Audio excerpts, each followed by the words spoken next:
ለኢትዮጵያ ቤተክርስቲያን ነው የምናገረው። ሙሉ ወንጌል ምናምን አይደለም። ሁሉ በሙሉ ቅጣት ነው። አዎ ቅጣት ነው። እንዴ ክፉ ቅጣት ነው እንጂ ሶስቱ አሉ፣ አራተኛው አራዊት አሉ፣ ሰይፍ አለ፣ ቸነፈር አለ፣ ረሃብ አለ። ቅጣት ነው እንጂ ይሄን ያህል ዘመን ከኛ እኔ እንኳን ስንት እንግዲህ አየሁ ማለት ነው። በእኔ እድሜ እንኳን ጥንታውያን ነን የሚሉትን ዛሬ እኛ የመጣ ነው በየራሳችን ግምት ራሳችንን ኮፍሰን ከመላእክት የማንተናነስ አይነት አድርገን ቁጭ ብለናል። እኔ ግን እንደሱ አይደለም ያለኝ ግምት፣ ስለ ሁሉም ያለኝ ግምት እንደሱ አይደለም። በጣም ራሳችንን መኮፈስ እንወዳለን፣ እናበዛለን። የሚታየው ነገር ግን የሚናገረው ሌላ፣ በዙሪያችን የሚሆነው ነገር የሚናገረው ሌላ ነው። ስለዚህ ጉዳይ አሁን ስለገባንበት ጉዳይ እግዚአብሔር ሲናገር እኔ በግሌ ቢያንስ ለ40 ዓመት ሰምቻለሁ። ለ40 ዓመት። ስለዚህ አሁን ስላለንበት ሁኔታ ሲነገር 40 ዓመት ሙሉ እና ምንም እንግዳ ነገር የተነገረው ነገር ነው እየሆነ ያለው። የተነገረ ነገር ነው እንዲህ ይሆናል ብሎ እግዚአብሔር በዝርዝር ሲናገር ሰምቻለሁ። የሰማችሁ ሰዎችም እዚህ አላችሁ። ምንም እግዚአብሔር ያልተናገረው ነገር የሆነ ምንም የለም። ግን አሁን ጨክኖ እንደወጣ ነው የምናውቀው። ጨክኖ በቃ ላይመለስ ይሄንን እምቢተኛነታችንን፣ ይሄንን ቸልተኛነታችንን፣ ይሄንን እንዲያው ዝም ብለን መወጠራችንን ምናምን ሁሉ ከህይወታችን ከምድራችን ሊያጠፋው የተነሳ ነው የሚመስለኝ። ያሰበውን ሳይፈጽመው እንደማይመለስ ነው የሚገባኝ። ጦርነቱም እንደሚያልቅ፣ ሌላውም ነገር እንደሚያልቅ፣ ኢትዮጵያም እንደምትሻገር 100% አምናለሁ እኔ 100%። ግን ዝም ብሎ በወሬ አይደለም የሚሆነው። በወሬ አይደለም የምትሻገረው፣ በመፎከር አይደለም የምትሻገረው፣ ቀረርቶ በማቅራራት አይደለም የምትሻገረው። እግዚአብሔር በእኛም በእያንዳንዳችን ህይወት የሚያደርጋቸው ነገሮች ይኖራሉ።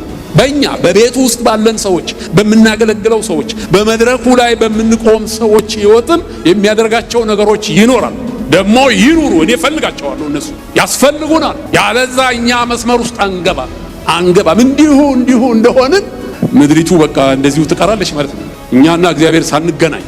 ዚስ ታይም ግን እግዚአብሔር እንደሱ የሚተወን አይመስለኝም። እሺ ምን እናድርግ ነው የምትለው ያላችሁኝ እንደሆነ ምን እናድርግ? እግዚአብሔርስ ከእኛ ከኢትዮጵያውያን የሚፈልገው ምንድነው ከኛ የሚፈልገው? እንደዚህ ይሄን ያህል አለቀን ብሎ የሚከታተልን ለምንድን ነው ባላችሁ መልስ አለ፣ መጽሐፉ ውስጥ መልስ አለ። ወደ መልሱ ልውሰዳችሁ። ዕብራውያን ምዕራፍ 12 ቁጥር 5-6 ልጄ ሆይ የጌታን ቅጣት አታቅልል፣ በሚገስጽህም ጊዜ አትድከም። ጌታ የሚወደውን ይቀጣዋልና የሚቀበለውንም ልጅ ሁሉ ይገርፈዋል ብሎ የሚነጋገረውን ምክር ረስታችኋል። ለመቀጣት ታገሱ፣ እግዚአብሔር እንደ ልጆች ያደርግላችኋልና። አባቱ የማይቀጣው ልጅ ማን ነው? ነገር ግን ሁሉ የቅጣት ተካፋይ ሆኗልና ያለ ቅጣት ብትኖሩ ዲቃላዎች እንጂ ልጆች አይደላችሁም። እግዚአብሔር ይቀጣል ነው የሚለው። የሚወዳቸውን ይቀጣቸዋል ነው የሚለው። ለመቀጣት ታገሱ፣ እግዚአብሔር እንደ ልጆች ያደርግላችኋል ነው የሚለው። ቅጣት ነው። አዎ ቅጣት ነው። እንዴ ክፉ ቅጣት ነው እንጂ ሶስቱ አሉ፣ አራተኛው አራዊት አሉ፣ ሰይፍ አለ፣ ቸነፈር አለ፣ ረሃብ አለ።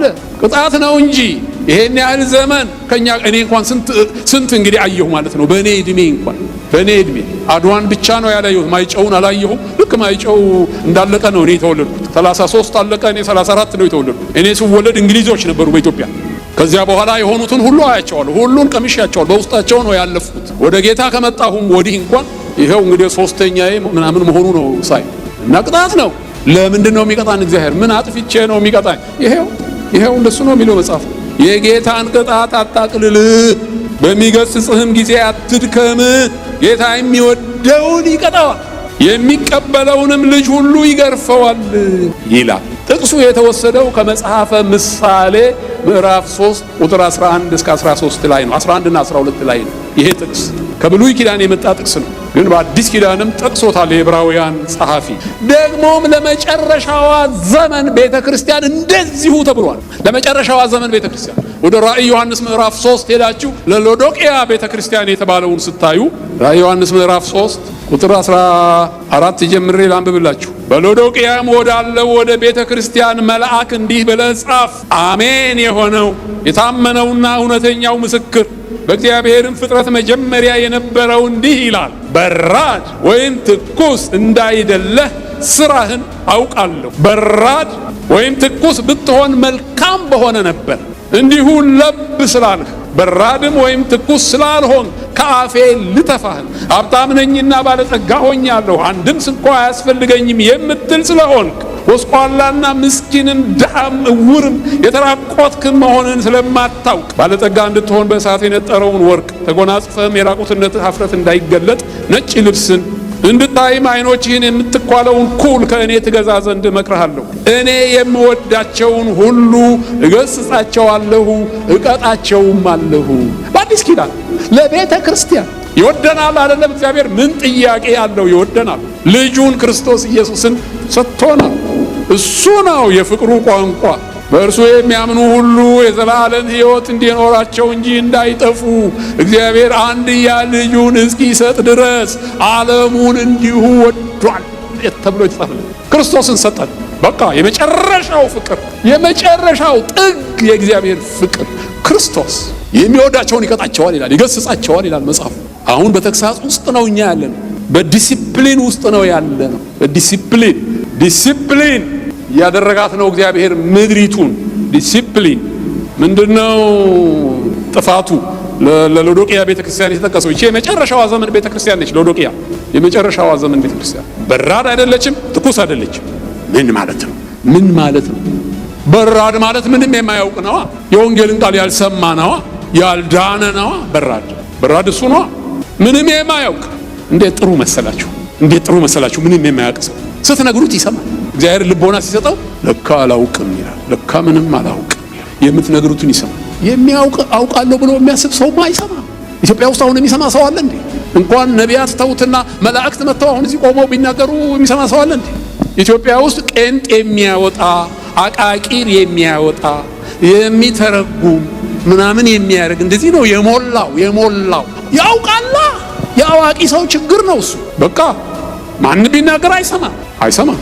ያውቃላ። ማን ይሰማል? እግዚአብሔር። የእግዚአብሔር ሰዎችስ እዚህ ቆመው ቢናገሩ ማን ይሰማቸዋል? ለሎዶቅያ ቤተክርስቲያን የተባለውን ስሙ። ትኩስ እንድትሆን ምን እንደምታደርግ እዚህ ተናግረዋል በግልጽ። ይሄ ለኢትዮጵያ ቤተክርስቲያን በጣም እውነት ነው። በጣም እነዚያ ቅድም የሰጠኋችሁ ጥቅሶች ኤርምያስ 14:15 ሕዝቅኤል 14:15 ስታነቡ ምን ይላቸዋል እግዚአብሔር? በእናንተ መካከል ኢዮብ ቢኖር፣ ኖህ ቢኖር፣ ሙሴ ቢኖር፣ ዳንኤል ቢኖር፣ ማን ነው ደግሞ አምስተኛ ሰው አለ? 5 ናቸው። ቢኖሩ በፊቴ ቢቆሙ የገዛ ነፍሳቸውን ብቻ ያድናሉ እንጂ ልጆቻቸውን እንኳን አያድኑም ይላል። እነዚህ የታወቁት ጌታ የእግዚአብሔር ቃል የመሰከረላቸው ማላጆች ናቸው። የታወቁ ማላጆች፣ ምድርን ከታላላቅ መከራ የታደጉ ሰዎች ናቸው። ኖህ በጥፋት ውሃ ዘመን ምድርን ያዳነ ኖህ፣ ኢዮብ፣ ዳንኤል፣ ሳሙኤል፣ ሙሴ አንብቡ ታሪካቸው። ታላላቅ ማላጆች ናቸው። በእግዚአብሔር ፊት ሞገስ ያላቸው በዘመናቸው በነበሩበት ዘመን ምድርን ከጥፋት ያዳኑ እነሱ እንኳን በፊት ቢቆሙ ይላል። ኤርምያስም ሕዝቅኤልም ላይ አንዱ ጋር 2ቱን ይጠራቸዋል፣ አንደኛው ጋር 3ቱን ይጠራቸዋል። በፊቴ ቢቆሙ አልመለስም፣ አልሰማቸው ይላል። አልቀበልም የእነሱንም ምልጃ ማለት ነው። በስማ እኛ ሀገርማ ማላጅማ እኛ ሀገር በሽበሽ አይደለም እንዴ? በስማ ማላጅ ማት ነው እንጂ ጻድቃኑ ቅዱሳኑ ቁጥር ስፍር አላቸው እንዴ? አልቀበልም ይላል እግዚአብሔር። ምን እንድናደርግ ነው የሚፈልገው? የሎዶቅያ ቤተክርስቲያን ምን ታድርግ? የሁላችሁ የሚላትን ቁጥር 19 እኔ የምወዳቸውን ሁሉ እገሥጻቸዋለሁ እቀጣቸውም አለሁ። እንግዲህ ቅና፣ ንስሐም ግባ። እነሆ በደጅ ቆሜ አንኳኳለሁ። ማንም ድምፄን ቢሰማ ደጁንም ቢከፍትልኝ ወደ እርሱ እገባለሁ፣ ከእርሱም ጋር እራት እበላለሁ፣ እርሱም ከእኔ ጋር ይበላል። ማን ነው ለብ ያለው? ማን ነው ያተኮሰው? በራድ የተባለው ማን ነው? በራድ የተባለው ቅድም እንዳልኳችሁ፣ ትኩሱ ደግሞ ግልጽ ነው። ሎዶቅያ ምን ሁኚ ነው የምትባለው? ለብ ያለች ነች። በራድ ብትሆኚ ይሻልሽ ነበር ተብላለች። አሁን ደግሞ መሆን ያለባት ማድረግ ያለባት ነገር ተነግሯታል። ጌታ የት ነው ያለው? በዚህ ቤተክርስቲያን ውስጥ የት ነው ያለው? ጌታ የት ነው ያለው? በደጅ ነው ያለው አይደለም? እነሆ በደጅ ቆሜ አንኳኳለሁ አለ። ጌታም በደጅ ነው ያለው። ጌታ በደጅ ነው ያለው። በሎዶቅያ ቤተክርስቲያን እኮ ነች። ከሰባቱ ጋር ስሟ ተጠርቷል። በመጨረሻ ዘመን በምድር ላይ የምትኖረው እንዲህ ያለች ቤተክርስቲያን ነች። ሰባተኛዋ ቤተክርስቲያን ነች። በደጅ ቆሜ አንኳኳለሁ፣ ማንም ድምፄን ቢሰማ ደጁን ቢከፍትልኝ ወደ እርሱ እገባለሁ፣ ከእርሱም ጋር እራት እበላለሁ፣ እርሱም ከእኔ ጋር ይበላል። እኔ ሳስበው በኢትዮጵያ ቤተ ክርስቲያን ውስጥ ክርስቶስ የት ነው ያለው? ዝም ብሎ ሳስበው መቼም ሁላችንንም ልል አልችልም። ጥሩ ሰዎች በእኛ መካከል ጥሩ ክርስቲያኖች አሉ። መቼም ቁጥራቸው አይበዛ ይሆናል እንጂ እደጅ ያለ ይመስለኛል። እደጅ ያለ ይመስለኛል። በብዙዎቻችን ደጅ እያንኳኳ ያለ ይመስለኛል። እኔ ጌታን ከመቀበሌ በፊት 12 ዓመት አውቃለሁ። በደንብ 12 ዓመት ሲያንኳኳ 12 ዓመት ደጄ ቆሞ ሲያንኳኳ አልከፍትልህም ብዬ 12 ዓመት በኋላ መቼም ረዳኝና የራሱንም ድርሻ የኔንም ድርሻ እሱ ሰራና አስገባሁት እና በደጅ ነው ያለው። አሁን እዚህ ያላችሁ ሕይወታችሁን ይዩት። እንደዚህ ጌታ በደጅ ነኝ ነው አንኳኳለሁ ነው የሚለው። እሱ ውስጥ ካልገባ ክርስትና ብሎ ነገር የለም። እሱ ውስጥ ካልገባ ሕይወታችንን እሱ ካልመራ፣ በሕይወታችን ዙፋን ላይ እሱ ካልተቀመጠ፣ መሪው እሱ ካልሆነ፣ አዛዡ እሱ ካልሆነ ክርስትና ብሎ ነገር የለም። ያለዛማ እኛ ራሳችን ነን ማለት ነው። የራሳችን ጌታ እኛ ነን። የራሳችን ንጉሥ እኛ ነን። የራሳችን አዛዥ፣ የራሳችን አስወጪ አስገቢ እኛ ራሳችን ነን። እንዲህ ብሎ ክርስትና ደግሞ የለም። ጉር ታውቃላችሁ? ድሮ እንደሱ ይሉን ነበር እናቶቻችን። አንሰማቸው ስል ጉር ይሉን። ስማ ማለት ነው። እያንዳንዱ የራሱ ጌታ የሆነበት፣ እያንዳንዱ የራሱ አለቃ የሆነበት፣ የራሱ አዛዥ፣ የራሱ ናዛዥ የሆነበት፣ የራሱ አስወጪ አስገቢ የሆነበት ክርስትና የለም። መጽሐፉ ውስጥ የለም። አትሊስት መጽሐፉ ውስጥ የለም። እኛ ለራሳችን ፈጥረነው ሊሆን ይችላል። እሱ ግን ምን ዋጋ አለው? እሱ የለብታችን ዋናው ምክንያት እሱ ይመስለኛል። የሚፈለገው ትኩስ እንድንሆን፣ ትኩስ የምንሆነው ከመንፈስ ቅዱስ ጋራ በጣም የጠበቀ ቁርኝት ሲኖርን፣ ቁርኝት በቃ ወደሚነዳን ስንነዳለት፣ ሳንከብደው ስንቀር፣ ኪሎአችን ዜሮ ሲሆን፣ 80 ሲሆን አይደለም፣ 90 ሲሆን አይደለም፣ 70 60 50 ሲሆን ዜሮ፣ ነፋሱ በቀላሉ ይዞን ወደሚወደው ሊያነፍሰን ሲችል ስንቀለው፣ ሳንከብደው ስንቀር ማለት ነው። ክርስቶስን ወደ ልባችን እናስገባ። የሎዶቅያ ቤተክርስቲያን ችግር እሱ ነው።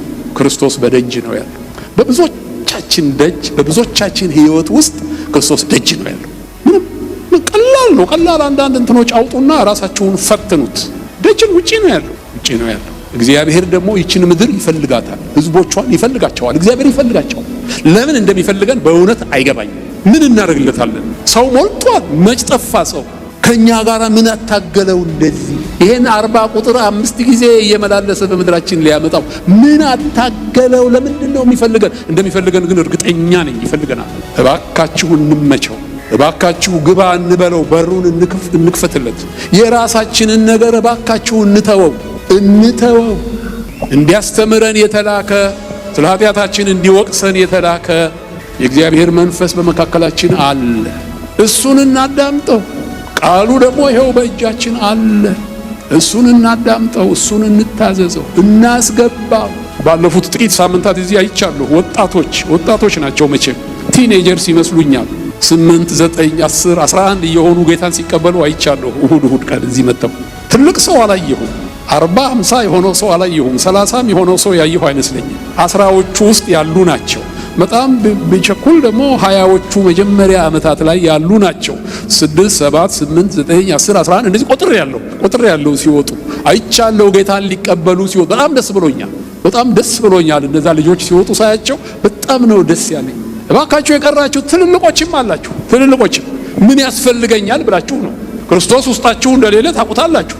ግን እኔን የሚያክል ሰው አሁን ተነስቶ እነዚህ ልጆች መካከል ጌታን እቀበላለሁ ብሎ ሲወጣ ምን ይባላል? ሰው ምን ይላል? መሳቂያ ሊያረጉኝ ነው ምናምን ብላችሁ ነው ያልወጣችሁ። እባካችሁ ውጡ። መግደርደሩን ተውት። ይሉኝታ የራስ አሊን ቤት የፈታ ይባላል።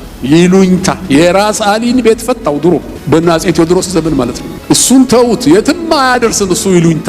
ክርስቶስን ለመቀበል በሩጫ ነው ሰው መምጣት ያለበት። ጌታን የምትቀበሉ ሲባል በሩጫ ነው ሰው ወደፊት መምጣት ያለበት። እሱን የሚያክል እድል የለማ። እሱን የሚያክል ታላቅ ከፍተኛ እድል የለማ። እና ትኩስ ለመሆን እሱ ነው ለሎዶቅያ ቤተክርስቲያን ጌታ ያለ በደጅ ቆሜ አንኳኳለሁ ነው ያለው። እና ክርስቶስን ተቀበሉ። ከዚያ ነው የሚጀምረው። ሀ የምንለው ክርስቶስን በመቀበል እንደሱ አድርጉ። እግዚአብሔር እንደሆነ አይለቀንም፣ እኔም እንዲለቀን አልፈልግም። በእውነት እኔ ስጸልይ አትልቀቀን ነው የምለው። አትልቀቀን፣ ደቁሰን፣ በደንብ ደቁሰን ልክ እስክንገባ ድረስ። እኔም ከሚጠፉት አንዱ በሆንም ግድ የለኝም። በእውነት ምን አደርጋለሁ እዚህ? አትልቀቀን፣ ለትዕቢታችን አትልቀቀን፣ ለራሳችን ምርጫ አትተወን፣ ለራሳችን ሐሳብ አትተወን። ጌታ ሆይ ጨክን፣ እባክህ ጨክን። በዛብን መከራው ይህን ያህል ዘመን ከአድዋ ጀምሮ እስከ ዛሬ። ኧረ አትልቀቀን እባክህ ነው እኔ የምለው። እንደዚህ ነው የምጸልየው እንጂ በኢየሱስ ስም እያልኩ አልገስጸውም መከራው። እኔ እንደ ጠበቅ አድርገን ነው የምለው። ጠበቅ አድርገን፣ ጨመቅ አድርገን በደንብ ልክ እስክንገባ ድረስ፣ እስክንገዛልህ ድረስ፣ ለአንተ እስክንገብር ድረስ ነው የምለው። ይሄንን ሊያስደርጉን የታዘዙብን ኢፍትሃዊ የሆነ ነገር የሚፈጽሙብን ሰዎች ካሉ እግዚአብሔር ይባርካቸው። እነሱ ሰምታችሁኛል? ምንድን ነው ያልኩት? እግዚአብሔር ይባርካቸው ነው ያልኩት። ሊገስጹን የተላኩብን የእግዚአብሔርን ተግሳጽ ይዘውብን የመጡ እግዚአብሔር ይባርካቸው። ጥሩ የእግዚአብሔርን ሥራ በሕይወታችን እየሰሩ ናቸው ማለት ነው። እኔ እንደዚህ ነው የምረዳው። እንደዚህ እናንተም እንደዚሁ ብትረዱ ደስ ይለኛል። የሀገራችን ወቅታዊ ሁኔታ በእኛና በጌታ እይታችሁን አስተካክሉ። የተንሸዋረረ እይታ ሞልቷል ቤተክርስቲያን ውስጥ። የተንሸዋረረ እይታ ሞልቷል። አስተካክሉ እይታችሁ። በዚህ ቃል መሰረት አስተካክሉ። መከራ ሊያሳዩአችሁ ወደ እናንተ ጌታ የሚልካቸው ሰዎች ካሉ ደግሞ ባርኳቸው። ተግሳጽ ናቸው፣ የእግዚአብሔር ተግሳጽ ናቸው። የእግዚአብሔርን ተግሳጽ ደግሞ አትናቁ ተብሏል። አትናቁ፣ ጌታ የሚወደውን ነው የሚገስጸው ተብሏል። እና ባርኳቸው። እየባረካችሁ ተቀበሉ። መከራም የምትቀበሉ ከሆነ እየባረካችኋቸው፣ መከራ የሚያሳዩአችሁን ሰዎች እየባረካችኋቸው መከራውን ተቀበሉ። እንደዛ ብትሆኑ ያጥርላችኋል። የመከራው ጊዜ ያጥርላችኋል፣ ለመልካም ይሆንላችኋል።